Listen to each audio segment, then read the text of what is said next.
మనకి రసంలోకి కావాల్సిన items: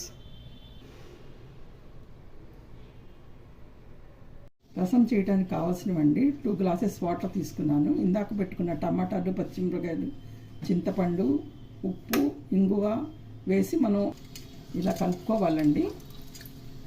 stove వెలిగించి పెట్టుకొని సిమ్లో పెట్టి పావు గంట పైన నెమ్మదిగా కాగనివ్వాలండి. ఇది ముద్దపప్పు కోసం ప్రిపరేషను. వెల్లుల్లిపాయలు 4, పసుపు, ఉప్పు వేసి చిన్న గ్లాసు కందిపప్పు కడిగి పెట్టాను.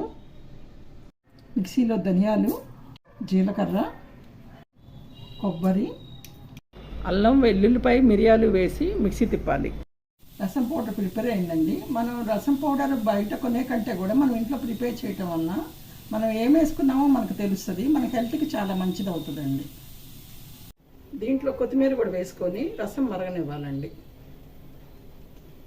మనం రసం మరిగేటప్పుడే పౌడర్ వేసుకొని కొత్తిమీర వేసుకొని మొత్తం కూడా మనకి పావు గంట సేపు రసం అయిపోతుందండి. రసం ఇలా మరిగిన తర్వాత స్టవ్ ఆఫ్ చేసుకోవాలి. వెలిగించి గిన్నె పెట్టుకొని ఒక చిన్న గరిటె నూనె వేసుకోవాలి. మినప్పప్పు వేయాలి, జీలకర్ర వేయాలి, ఆవాలు వేయాలి, 4 మిరియాలు, ఇంగువ, 2 ఎండుమిరపకాయలు, పాకు. Stove off చేసేయాలండి.